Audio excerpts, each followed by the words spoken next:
আমন্ত্রণ চ্যানেল 24 এর নিয়মিত আয়োজন ক্লেমন বিয়ন্ড দ্য গ্যালারিতে আপনাদের সঙ্গে রয়েছি আমি আরিফুল ইসলাম। আজ আমরা কথা বলবো বাংলাদেশ দলের বিশ্বকাপ অনিশ্চয়তা নিয়ে, কি কি পরিস্থিতির মধ্য দিয়ে যাচ্ছে ক্রিকেট বোর্ড, সেসব নিয়ে আমাদের সঙ্গে রয়েছেন খালেদ মাসুদ, পরিচালক ক্রিকেট বোর্ড। আপনাকে স্বাগত। ধন্যবাদ আপনাকে।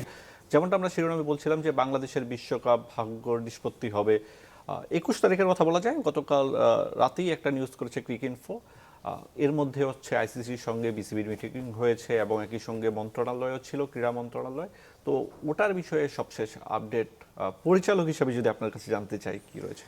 প্রথমেই ইন্ট্রোডাকশন যেটা দিয়েছেন আমাকে একদম স্টার্টিংয়ে যে পরিচালক ক্রিকেট বোর্ড, আমার মনে হয় আমার সবচেয়ে বেশি ভালো লাগে, খুবই পছন্দ করি ফর্মার প্লেয়ার, বিকজ প্লেয়ারের এই অ্যাচিভমেন্টটা আমার কাছে মনে হয় যে খুব হার্ডওয়ার্কিং, একটা ন্যাশনাল টিমের প্লেয়ার বা ক্যাপ্টেন হওয়া। তো এটা আমি বেশি পছন্দ করি। আর আপনি যেটা বলছেন যে দেখেন, আমি একটা যেহেতু খেলার লাইফ থেকে আসছি, খেলার জীবন থেকে আসছি, কাইন্ড অফ আর্মিদের মতো ডিসিপ্লিন হইতে আসছি। তো সকালে 8:30টার সময় টস হয়, 9টার সময় খেলা স্টার্ট, ফার্স্ট বল ডেলিভারি 9টা, এবং ঠিক লাঞ্চের সময় লাঞ্চ হয়, ওই সময় ব্রেক। তো আমি মনে করি দেখেন, আইসিসি থেকে যে পর্যবেক্ষক আসছেন, বোর্ড প্রেসিডেন্ট এবং সিও সাহেব জানেন, এবং বোর্ড প্রেসিডেন্ট এবং সিও সাহেব এখানে 25 জন ডিরেক্টর আছেন। তো কারা কারা মুখপাত্র হয়ে বোর্ডের সাথে তারা কথা বলবেন বাইরের মানুষের সাথে, আইসিসির সাথে, সেটা কিন্তু তারা ইন্টারনাল আলাপ করবেন। তো আমি যতদূর জানি যে একটা ইন্টারনাল নিজেরা একটা 3-4 জন মিলে হয়তো তারা বসছেন, কথা বলছেন। এটা আমি আমার পক্ষ থেকে আসলে কিন্তু ব্রিফ করাটা বা বলাটা কোনোভাবেই বোধগম্য নয়। আমাদের সবচেয়ে বড় প্রবলেম হচ্ছে আমরা একজন আরেকজন ডিপার্টমেন্টের কথাগুলো বলে ফেলি বা বলাটা ঠিক না আমার কাছে মনে হয়। তো এই জায়গা থেকে আমার মনে হয় অবস্থানটা, যে আমি মনে করি যে খুবই টেকনিক্যালি হ্যান্ডেল করছেন ক্রিকেট বোর্ড, কীভাবে সুন্দর একটা মানে পরিবেশ বা ওয়ার্ল্ড কাপ খেলার ব্যবস্থা করা যায়। আমাদের বোর্ড থেকে যেটা দরকার সেটাই করছে বোর্ড এবং সরকার মিলে। কিন্তু তার চেয়ে বাইরের আমি আর কোনো কথা বলতে পারবো না, বিকজ হচ্ছে যে আমি জেনে থাকলেও আমার বলাটা রাইট না আমি মনে করি, বা আমি আসলে জানতেও চাই নাই খুব বেশি, বিকজ আমি মনে করি যে না, ওটা না জানাই ভালো। বিকজ তারা জিনিসটা হ্যান্ডেল করছেন, তারা সুন্দরভাবে হ্যান্ডেল করবেন, নিশ্চয়ই বাংলাদেশের ক্রিকেটের জন্যই ভালো কিছু চিন্তা করছেন, তারা বাংলাদেশের ক্রিকেটের জন্যই তারা কথা বলবেন।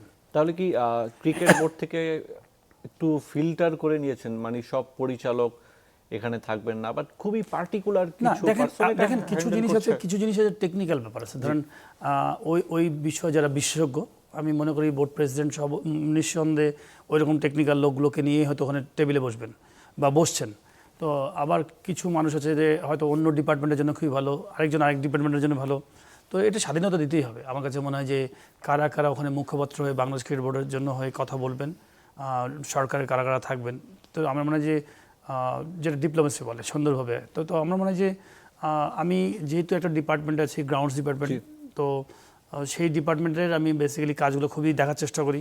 আপনি জানেন যে গ্রাউন্ডসের অনেক কাজ, এবং এই কাজগুলোকে আমার মনে হয় যে বিগত প্রায় 15, 16, 17, 18 বছর ধরে ফিল্ড লেভেলে কোনো ধরনের কাজ হয় নাই। আমি যেটা আমার অনুধাবন, অনেক মাঠ পরিত্যক্ত অবস্থায় পড়ে আছে। আপনি যদি দেখেন যে 3টা জায়গায় আমাদের ইন্টারন্যাশনাল খেলা হয়, ঢাকা, চিটাগাং, সিলেট, বাদবাকি একদম রেডি মাঠ ছিল। যেমন আমি বলবো যে খুলনা, বগুড়া, রাজশাহী, বরিশাল। তো সেই মাঠগুলোর প্রতি ওইভাবে নজর দেওয়া হয়। সাধারণত আপনি যদি আরও জেলা পর্যায়ের অনেক স্টেডিয়াম আছে বা মাঠ আছে, সেগুলোতে কিন্তু হয় নাই। তো বড় ধরনের একটা পরিকল্পনা নিয়েছি, কীভাবে কস্ট মিনিমাইজ করে সুন্দর এই জায়গাগুলোতে খেলা নিয়ে আসা যায়। খুব শীঘ্রই আমার এইটা প্রেজেন্টেশন আকারে আসবে। তো আশা করছি ওই লক্ষ্যেই আমি আমার কাজগুলো করে আছি। অনেক কাজ থাকে, বিকজ আপনি যখন অনেক কাজ 15, 16, 20 বছরে যখন হয় নাই, সেই কাজগুলো আমার কাছে মনে হয় জমা আছে। মাঠ যদি না থাকে তো খেলার কোথা থেকে আসবে? তো সেই জায়গাগুলো ডেভেলপ করার চেষ্টা করছি। এমনিতে সাবেক অধিনায়ক হিসেবে তো ধরেন আপনি নিশ্চয়ই টাইগারদের দেখতে চাইবেন বিশ্বকাপের মঞ্চে, বাট একই সঙ্গে দেশের স্বার্থের কথা কিংবা যেটা বেটার হয় সেই ধরনের চিন্তাও রয়েছে পরিচালক যেহেতু আপনি। তো সব মিলিয়ে যদি বলি কতটুকু আশা করতে পারে দর্শক? আমি একজন পরিচালক না, একজন নাগরিক হিসেবে আমরা সবাই চাই বা দেখতে চাই যে বাংলাদেশ টিম ওয়ার্ল্ড কাপ খেলছে, এবং যে ঘটনাগুলো হয়ে গেছে সেই ঘটনার পরিপ্রেক্ষিতে যেটা সরকারের স্ট্যান্ড, ক্রিকেট বোর্ডের স্ট্যান্ড, সেটাকে আমি সমর্থন করি। বিকজ দিন শেষে কিন্তু আমি এই দেশের নাগরিক, দেশের ভালোবাসা, দেশের মানুষের প্রতি আমার সমর্থন, বিকজ তাদের এই ভালোবাসা দিয়েই কিন্তু এই ক্রিকেট সব কিছুই এখানে জড়িয়ে আছে। পুরো একটা জিনিস, একটা টিম, আমরা গোটা বাংলাদেশ তো আমরা একটা দল, তো দেশ। এবং আমি মনে করি যে এইটার ক্রিকেট বোর্ড এবং বাংলাদেশ গভর্নমেন্ট স্পোর্টস ডিপার্টমেন্ট আমি মনে করি যে তারা তাদের হয়ে এই কথাগুলো ডিপ্লোমেসিগুলো করবেন। তো আমি মনে করি যে সেটা নিউট্রাল ভেন্যুতে যদি হয় খুবই ভালো। আমরা খেলা দেখতে চাই যে বাংলাদেশ টিম খেলছে ওয়ার্ল্ড কাপ এবং যোগ্যতা দিয়েই কিন্তু এই ওয়ার্ল্ড কাপে আসে। বাদবাকিটা তো আইসিসির দায়িত্ব যে আইসিসি কীভাবে নিউট্রাল থাকবে, সুন্দর একটা ওয়ার্ল্ড কাপ করবে, এটা তাদের ব্যাপার যে তারা কিভাবে এই জিনিসটাকে একদম পুরো সুন্দর ক্লিন একটা ইমেজ তৈরি করবে। আইসিসির ব্যাপারে কিন্তু আপনি যদি জানেন যে এটা আমার ব্যক্তিগত শুধু মতামত না, ম্যাক্সিমাম মানুষই কিন্তু একই মতামত, আইসিসি ফুটবল ফিফার মতো না যে একদম আইসিসির কোনো মেরুদণ্ড নাই। এটা এটা দেখেন, আপনিও জানেন না, সবাই জানে আলটিমেটলি কিন্তু মেরুদণ্ড কিছুটা নাই বলতে গেলে, যদি আমার বলাটা এসব ঠিক না, খেলোয়াড় মানুষ আমি। তো আমি মনে করি যে দেখেন আইসিসি হওয়া উচিত একটা নিউট্রাল সবার জন্য, যেটা ফিফার মধ্যে আছে। অনেকগুলো ভ্যালিড পয়েন্ট কিন্তু আছে, কারণ হচ্ছে টুর্নামেন্ট চলাকালীন আইসিসি ইভেন্ট আমরা দেখেছি নিয়ম পরিবর্তন হয়ে যায়, অনেক অনেক কিছু হয়, যেটা দেখেন একটা মাঠে একটা টিম সব খেলে যাচ্ছে, অন্য মাঠে খেলার সুযোগ দিচ্ছে না। তো আপনি অনেক কিছু তো ওভারঅল ধরেন একটা কখন মানুষকে আপনি সন্দেহের মধ্যে নেবেন বা কখন কোনো একটা প্রতিষ্ঠানকে সন্দেহের সুযোগ নেবেন, যখন দেখবেন যে না কোনো একটা দলকে আলাদাভাবে ফেভার করা হয়, তো সেই ক্ষেত্রে দেখবেন যে আপনি আলটিমেটলি কোনো একটা দেশ হয়তো অনেক বেশি ফেভার পাচ্ছে। তো আমি মনে করি একজন খেলোয়াড় হিসেবে, একজন কর্মকর্তা হিসেবে মনে করি যে এই জায়গাগুলো, খেলার জায়গাগুলো একদম নিউট্রাল থাকা উচিত। দিন শেষে সবাই কিন্তু ক্রিকেটকে ভালোবাসে, সবাই খেলা দেখার জন্য আসে। কোনো একটা দলকে, এবং আপনি যখন যত হাই লেভেলে যাবেন একটু ফেভার মানে অনেক ফেভার, মানে আপনি যখন হায়ার লেভেলে যাবেন, তো সেই জায়গাগুলোতে আমার মনে হয় যে ফিফার সাথে যদি মানে কম্পেয়ার করেন, ফিফার এই যে ধরেন কিছু কিছু ডিসিশন থাকে, ব্রাজিল বলেন বা আর্জেন্টিনা বলেন, এত বড় দল কোনো একটা ভুল করলে দেখবেন যে বিশাল বড় একটা তার সাসপেনশনের দিকে চলে যায়। বা এইটা ফিফা কিন্তু কখনোই কাউকে কেয়ার করে না, বিকজ এমন একটা জায়গায় তারা স্ট্যান্ড করে।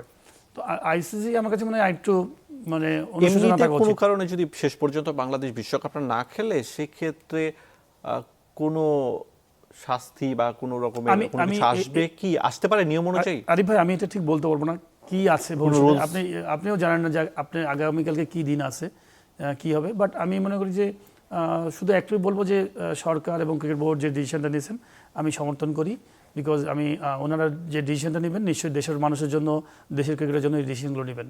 কিন্তু ক্রিকেটে এটা নতুন কিছু না, এর আগেও আমরা দেখেছি যেটা যদি বিভিন্ন দল তারা নানা অজুহাতে এবং আইসিসি ইভেন্ট কিন্তু মিস করেছে, মানে আইসিসি ইভেন্ট এটা হয়, ফিফাতে এরকম তো হওয়ার সুযোগ নেই। সিম্পল একটা কথা আপনাকে বলি, আপনি যখন কোনো ইভেন্ট অর্গানাইজ করবেন, যারা ইভেন্ট অর্গানাইজ করে, ধরেন আইসিসি ধরলাম না, ধরেন আপনি কোনো কারণে একটা ভূমিকম্প হলো কোনো একটা জায়গায়, ধরেন 3 দিন আগে 2 দিন আগে, তো নিশ্চয়ই ওই খেলাটা তো আপনি বন্ধ করে রাখবেন না, নিশ্চয়ই আপনি কোথাও শিফট করে নিয়ে যাবেন।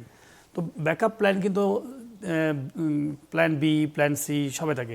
আপনি একটা বোলার হয়তো দেখা গেলো যে বল করতে যায়, ফার্স্ট বলে আপনি পায়ে হ্যামস্ট্রিংয়ে টান পড়ে গেল, তো নিশ্চয়ই আপনি আরেকটা বোলারকে দিয়ে ওই 4টা বল করে নেবেন বা 5টা বল করে নেবেন। তো ব্যাকআপ প্ল্যান তো থাকেই। তো আমি মনে করি যে আইসিসি নিঃসন্দেহে যদি পজিটিভ চিন্তা করেন, তবে আমার কাছে মনে হয় যে তারা অবশ্যই অনেক অপশন আছে যদি চিন্তা করেন। আমরা আরো একটা প্রশ্ন করবো, সেটা হচ্ছে অনেক গোপনীয়তা রক্ষা করা হয়েছে এবারের আইসিসি মিটিং ঘিরে। আমরা আপনাদের সঙ্গে যোগাযোগের চেষ্টা করছিলাম যে কোথায় মিটিংটা হয়, কেউ এক্সাক্ট ইনফরমেশন আমাকে অনেকেই ফোন দিয়েছেন, অনেক সাংবাদিক ভাই আমাকে ফোন দিয়েছেন ইনফরমেশনগুলো নেওয়ার জন্য। আমি সত্যিও আমি নিজেও কিন্তু আসলে জানতাম না যে কোথায় বসবেন বা কোথায় করবেন, বিকজ আমি মনে করি যে দেখেন, আপনি যদি দেখেন যে আপনার টিমে 11 জন খেলোয়াড় আছে, কথার কথা আমাদের তো 25 জন আছে, তো যে ডিপার্টমেন্ট, আমি কিপিং করার দায়িত্ব, আমার তো দরকার না যে বোলার কি বল করবে বা কোথায় আছে না আছে। হ্যাঁ, একটু জেনে রাখলে ভালো, টিম গেম হিসেবে জেনে রাখা ভালো, কিন্তু আমি কোনো রকম মিসলিড যেন না হয় এই জন্য নাকি আমি জানতে চাই না। এটা মেইন কারণ হচ্ছে যে আমি জানতে চাই না যে ওই আমাদের অনেক সময় দেখবেন যে আমাদের অনেক নিউজগুলো লিক আউট হয়ে যায়, নিউজগুলো লিক আউট হয়ে যায়, ইন্টারনাল যখন মিটিং হয় অনেক সময় লিক আউট হয়ে যায়। আমি যখন যাব দেখা গেলো যে আরেকজন মানুষ সেও ডিজার্ভ করবে, যে বলবে যে আমি একটু যেতে চাই, আরেকজন বলবে আমিও যেতে চাই, পাইলট ভাই যদি যেতে চাই। তো আমি চাই যে না, স্বাধীনভাবে আমাদের যারা যারা বেসিক্যালি এটা ডিমান্ড করে, যাদের যাদের দায়িত্ব, তারাই এই জায়গাতে লিড করে দিবেন। বাংলাদেশের বিশ্বকাপ অনিশ্চয়তা, তবে তার বাইরেও কিছু কথা বলতে চাই। যেমন নানা রকমের চ্যালেঞ্জ কিন্তু ক্রিকেট বোর্ডকে ফেস করতে হচ্ছে। যেমন সিলেটে বুলুলয় বলছিলেন যে প্রতিটা দিনই আসলে নতুন নতুন চ্যালেঞ্জ, মনে হচ্ছে যে দিনটা 6টা বলের মতো, এক একটা বল এক এক রকম, কখনো ইয়র্কার কখনো বোল্ড হয়ে যায়। আপনারাও কি সেই চ্যালেঞ্জের মধ্যে আছেন? দেখেন, চ্যালেঞ্জ তো থাকবেই। আমার কাছে মনে হয় যে আপনি যখন একটা জায়গায় কাজ করতে যাবেন, আর সেকেন্ড হচ্ছে যে ধরেন আমাদের এখানে হয়েছে কি, ধরেন আমি আমার অবজারভেশন, অনেক মানুষই হয়তো একটু বলবো যে লাস্ট 10-15 বছর ধরে বা 20 বছর ধরে যদি আপনি খুবই একটা মানে খারাপ অবস্থা থাকে, তো সেখান থেকে আপনি উদ্ধার করতে হলে তো আপনাকে একটু চ্যালেঞ্জে থাকবেনই, আপনি বিভিন্ন রকম চ্যালেঞ্জ ফেস করতে হবে, বিশেষ করে কাগজপত্র থেকে শুরু করে বিভিন্ন রকম প্রবলেমস তো থাকবেই। আপনি যদি দেখেন যে আপনি আমার কথাই বলেন, আমি যখন আসলাম গ্রাউন্ডসে, আমি একটু আগে তখন আমি প্রেসের মধ্যে বলছিলাম যে আমি খেলোয়াড় হিসেবে আসছি, আমি কিন্তু এই বোর্ডে কখনো কাজ করি নাই এবং কাজ করার অভিজ্ঞতা আমার ছিল না, কিন্তু দূর থেকে সব দেখে অভ্যস্ত, আমি গেছি মাঝে মাঝে অনেক দেখেছি কাজ। তো এটা হচ্ছে যে ধরেন আমি একজন খেলোয়াড় হিসেবে আপনি ধরেন অন্যান্য দেশের যদি তুলনা করেন, ধরেন ইংল্যান্ড বলেন, ইন্ডিয়া বলেন, অন্যান্য দেশে বলেন, তারা একজন সিনিয়র খেলোয়াড়কে কেন নেয় বা কী জন্য নেওয়া হয়, তার আইডিয়াগুলো শেয়ার করার জন্য, ডেভেলপমেন্টের জন্য, ভালো কী করে আরও কিছু ডেভেলপ করা যায়, ক্রিকেটের উন্নয়ন কী করে করা যায়। আমাকে এসে ধরেন আমি যে ডিপার্টমেন্টে আসলাম, আসার পর দেখি যে মাটির ঘাটতি বা মাটি দেখা যাচ্ছে না, তো এইগুলোর আমি তদন্ত করব। আমি কি এই খেলাধুলা করে কি এই তদন্তের জন্য আসছি, নাকি ভাই আমাদের কী করে মাঠগুলো ডেভেলপ করা যায়। বাংলাদেশের বিভিন্ন মাঠে দেখবেন যে প্রচুর পরিমাণ মাঠ আছে, আমাদের অনেক কমপ্লেন যে মাঠ নাই। আমি তো মনে করি মাঠ অনেক আছে, মেনটেনেন্স নাই। এবং আমি আরেকটা বলবো যে ধরেন গোটা বাংলাদেশে যদি প্রত্যেকটা জেলা ক্রীড়া সংস্থাগুলো যদি দেখেন, জেলা ক্রীড়া সংস্থায় যেমন আমার মনে আছে যে আজ থেকে যখন আমার ইয়াং লাইফ 30-35 বছর আগের কথা, 25 বছর আগের কথা, তখন অনেক স্পোর্টস অর্গানাইজার ছিলেন, স্পোর্টস লাভ করতেন, তারা মাঠ সুন্দরভাবে মানে বলবো যে মেনটেন করতেন, নিজের বাসা থেকে নিয়ে এসে হয়তো টাকা পয়সা খরচ করে ক্লাবগুলো চালাতেন। এখন ম্যাক্সিমাম যাদের লিগ হয় না, লিগ খেলতে চাইলে টাকা দেওয়া লাগবে, নাহলে খেলবো না, এমন পরিমাণ টাকার চাই যে পরিমাণ টাকা হয়তো দিতে পারবে না, ইচ্ছা করে সে খেলতে চায় না। তো ইচ্ছাটাও কমে গেছে এবং ম্যাক্সিমাম দেখা গেলো যে বিভিন্ন রাজনৈতিক দলের মানুষজন সেই জায়গাগুলোতে পুরা মানে মেন জায়গাগুলো নিয়ে বসে থাকেন। তো ওনাদের কাছে তো খেলার যে নার্ভটা সেটা তারা বোঝেন না বেশিরভাগ ক্ষেত্রেই। আমি রাজনীতিবিদদেরকে সম্মান করি, কিন্তু তার মানে এই না যে আপনি পুরা শুধুমাত্র অর্নামেন্টালে এসে আপনি কোনো কিছু করছেন না, শুধু উদ্বোধনী একটা কোনো খেলা। এবং যেই খেলাগুলো সবচেয়ে বেশি মানুষ খেলে, আপনি যদি পার্সেন্টেজ ওয়াইজ দেখেন, ফুটবল ক্রিকেটের পার্সেন্টেজ সবচেয়ে বেশি বাংলাদেশে। যদি 100 ভাগের মধ্যে দেখবেন যে 90% মনে হয় এই ইভেন্টটাতে বেশি মানে আমি বলবো যে ইনভলভমেন্ট থাকে। তো সেই খেলাগুলো আপনারা করেন না, হয়তো দেখা গেলো যে কাবাডি করছেন, বা আমি অন্য স্পোর্টসকেও খারাপ বলছি না, ওগুলোও দরকার আছে, কিন্তু এই ইভেন্টগুলোতে আপনি যদি দেখেন কোনো জায়গায় হয়তো 10 বছর 15 বছর লিগ হয় না, কোনো জেলায়। তো 10 বছর যদি একটা জেলায় যদি লিগ না হয়, তো তার মানে কত প্লেয়ারকে আপনি ড্যামেজ করতেন, কত ইয়াং স্বপ্নকে আপনি ড্যামেজ করছেন। এমনিতে আপনি যেহেতু মাটির কথাটা বলছিলেন, মাটি চুরির ঘটনায় যেটা খবরও এসেছিল, এর বাইরে হচ্ছে আপনি যদি বলি নারীদের কিছু ব্যাপার ছিল, নারী ক্রিকেটারদের ওসব নিয়ে তদন্ত হওয়ার কথা ছিল, কোয়াবের ঘটনাটা ঘটে গেল। তো সব মিলিয়ে একটা তদন্তের কথা যদি বলি, প্রথম বিভাগ ক্রিকেটের কথা বলি, সব দিকেই আসলে নানা রকমের সংকট নিয়ে কিন্তু চলছে ক্রিকেট বোর্ড। তো সেখান থেকে একটা ভালো অবস্থায় কবে যাবে, মানে কতদিন আরো পার করতে হবে? দেখেন, আমাদেরকে সবাইকে ইউনাইটেড হয়ে কাজ করতে হবে। যারা এগুলো ধরেন, আমার মনে হয় যে সোশ্যাল মিডিয়াতে দেখবেন যে অনেক ক্ষেত্রে দেখা যাচ্ছে যে আমি কিন্তু সবসময় কিন্তু যেটা সত্যি সত্যি বলতাম, আপনি দেখে এসছেন যে আমি বোর্ডে যখন ছিলাম না, যেটা দরকার সেটা বলতাম, কিন্তু সব কথা সবসময় কিন্তু পাবলিকের জন্য বলাটাও ঠিক না।